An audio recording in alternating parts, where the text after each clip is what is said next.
السلام علیکم ورحمۃ اللہ وبرکاتہ۔ الحمد للہ رب العالمین والصلاة والسلام علی سید المرسلین وعلی آلہ واصحابہ اجمعین، اما بعد۔ قابل احترام محترم حضرات علماء کرام اور بہت محبتوں کے قابل بزرگوں اور بھائی، ظاہر ہے کہ آج کا یہ پروگرام جس میں بچوں کی انجمن کا کچھ حصہ تھا جو مکمل ہو گیا، اور اس کے بعد اب تکمیل حفظ کرنے والے عزیز طلبہ کی دستار بندی ہوگی، اور ہمارے نہایت ہی اہم مہمان عالی قدر ان کا خطاب بھی ہم سب سماعت کریں گے۔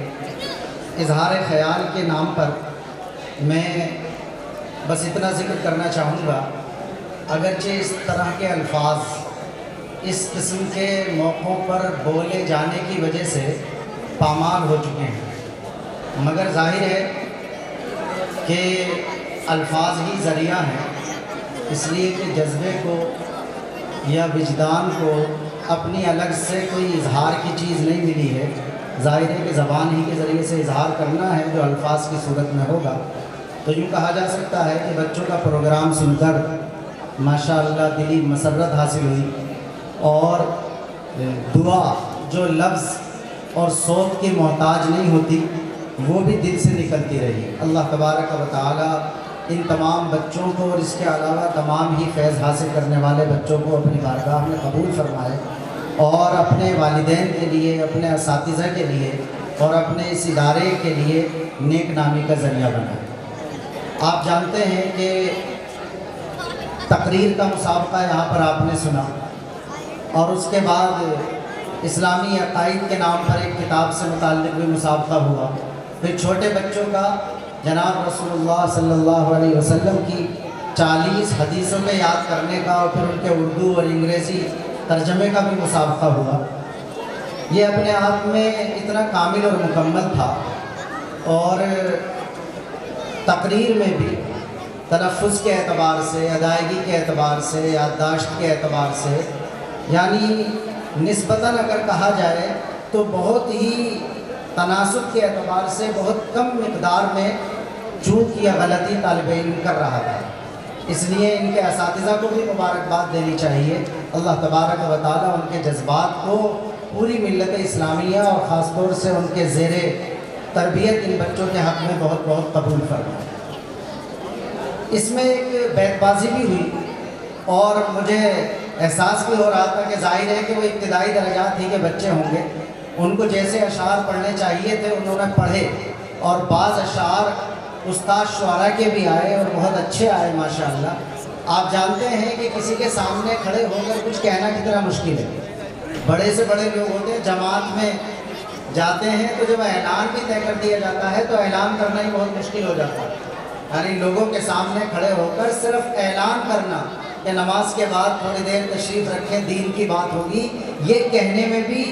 ٹانگیں کپکپا جاتی ہیں کئی مرتبہ۔ اس وجہ سے اپنے اساتذہ کے سامنے اور یہاں اتنے بڑے علماء کے سامنے آپ حضرات کی موجودگی میں چھوٹے چھوٹے بچوں کا بات کرنا آ کر کے یہ بہت خوش آئند ہے اور حوصلہ افزا ہے۔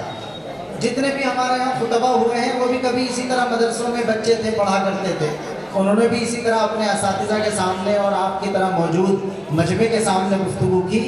آج ان کے بڑے نام ہیں، آپ کے شہر میں کوئی آتا ہے تو آپ انہیں سننے کے لیے جاتے ہیں کہ فلاں عالم صاحب ہمارے شہر میں آ رہے ہیں۔ ذرا تصور کیجیے آپ بند کر کے، وہ بھی اپنے بچپن کے دور میں اسی طرح کسی مدرسے کی انجمن میں سیکھ رہے تھے،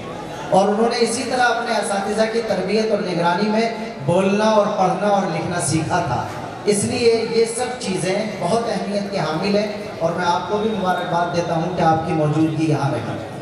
چونکہ بیت بازی میں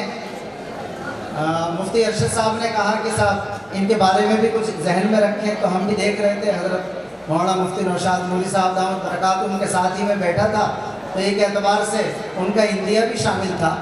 اس طرف جو ہمارے ساتھی تھے جو غالباً بزم عاجز والے تھے، اس طرف بزم اقبال والے، اور اس طرف بزم عاجز والے، تو یعنی اگر غلطیوں کا تناسب شعر کے پڑھنے میں، لفظ ادھر ادھر کر دینے میں، نثر میں تو خطابت وغیرہ میں غلطی بہت ہی اللہ ماشاء اللہ ہوئی ہے، لیکن ظاہر ہے کہ کسی بھی زبان کے شعر پر قابو پانے میں تھوڑا زیادہ وقت لگتا ہے، اور یہ تو بچے تھے بہرحال، تو غلطی کے تناسب کے اعتبار سے جو بزم عاجز والے ہمارے طلباء اور ساتھی تھے ان کی غلطیاں نسبتاً کم تھیں، اور جو بزم اقبال والے تھے ان کی غلطیاں نسبتاً زیادہ تھیں۔ اس وجہ سے اگر آپ ان کو کچھ کہنا چاہیں، انعام میں کچھ کرنا چاہیں تو آپ کی مرضی ہے۔ البتہ آئندہ کے لیے یہ بتلا دیں کہ بیت بازی میں بہتر یہ ہے کہ ایک شعر پڑھا جائے، دو نہیں، اور بہتر یہ ہے کہ پہلے مصرے کو بھی مکرر نہ پڑھا جائے بلکہ صرف ایک ہی مرتبہ پڑھا جائے۔ اتنی دیر میں دوسری والی ٹیم کو موقع مل جاتا ہے کہ کون سے حرف پر ختم ہو رہی ہے چیز، اس وجہ سے اس میں ٹائم نہیں دینا بلکہ فوری جلدی سے اپنے شعر کو مکمل کر کے پڑھنا رہتا ہے۔ ایک آخری بات وہ یہ ہے کہ یہ جو مسابقہ ہے اس کے مقصدیت کو سمجھنا چاہیے۔ اس کا مقصد ہے حوصلہ افزائی، یعنی جس کے نمبر زیادہ آتے ہیں اس کی بھی حوصلہ افزائی، اس کا بھی حوصلہ بڑھے، اور جس کے نمبر مقابلے یا مسابقے میں کسی مرتبہ تھوڑے کم رہ جاتے ہیں تو کم رہنے والے کی بھی حوصلہ شکنی مقصد نہیں ہوتی بلکہ اس کی بھی حوصلہ افزائی ہی مقصد ہے۔ اس وجہ سے اپنے بچوں کی یہ تربیت اور ان کی فکر بندی کرنے کی ضرورت ہے کہ ہم ان کو یہ بتلائیں کہ نسبتاً جن کے نمبر کم آ گئے ہیں خدا نہ خواستہ ان کے حوصلے کو توڑنا مقصد نہیں ہے بلکہ ان کو بھی آگے بڑھانے کے لیے حوصلہ دینا کہ تم اگلی بار آؤ گے تو انشاءاللہ اس سے زیادہ بہتر پرفارم کرو گے، اور جو پہلے آگے آ گیا ہو سکتا تم اس بار اس سے آگے نکل جاؤ۔ اسی بنیاد پر سارے کے سارے امتحانات، ایگزام اور سارے مسابقات اور سارے مقابلے اور کمپٹیشن ٹکے ہوئے ہیں۔ اور ایک دوسری بات، اللہ تعالیٰ نے یہ جذبہ اوپر جانے کا، آگے بڑھنے کا یہ فطری رکھا ہے۔ فلسفے کے اعتبار سے دیکھیں تو انسان میں جب یہ جذبہ آتا ہے تو ذرا خوبصورت بن جاتا، مہذب بن جاتا، ہر انسان آگے بڑھنا چاہتا، ہر فیلڈ میں آگے بڑھنا چاہتا،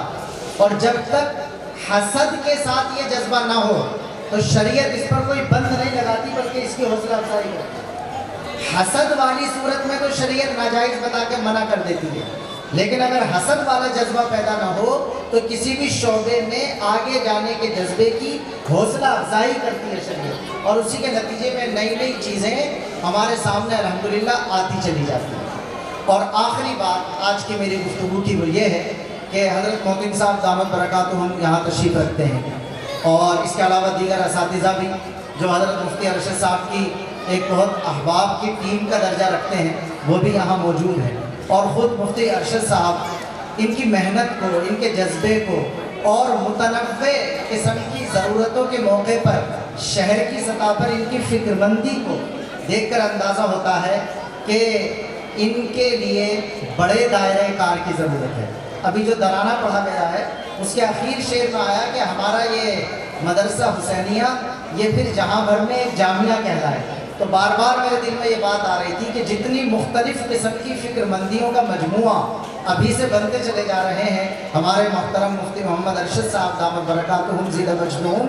دعا کرنی چاہیے کہ اللہ تبارک و تعالیٰ ان کو ایک بڑا وسیع دائرہ اور میدان عطا فرمائے، اور انشاءاللہ العزیز ان کی یہ فکر مندیاں رہیں گی تو انشاءاللہ وہ دائرہ ملے گا، وہ احاطہ ملے گا، وہ میدان ملے گا۔ آج کے پروگرام میں دیکھیے کئی مرتبہ مجھے ذہن میں آ رہا تھا کہ یہ ایک مدرسے میں پروگرام ہو رہا ہے، لیکن ایسا لگ رہا ہے جیسے کہ مختلف کالجز کے مجموعہ جسے یونیورسٹی کہتے ہیں اس کے مختلف شعبوں کی نمائندگی یہاں پر کسی نہ کسی درجے میں ہمارے سامنے آ رہی ہے۔ تو اللہ تبارک و تعالی ہماری حاضری کو بھی قبول کرے اور اس ادارے کو بھی قبول کرے، اس کے حضرت محتم صاحب اور مفتی ارشد صاحب اور ان کے ساتھ دینے والے اساتذہ، آپ سب حضرات جو یہاں موجود ہیں، معاونین، سب کو اپنی بارگاہ میں قبول فرمائے اور اس کو ترقیوں کی منزلیں عطا فرمائے۔ وآخر دعوانا الحمدللہ۔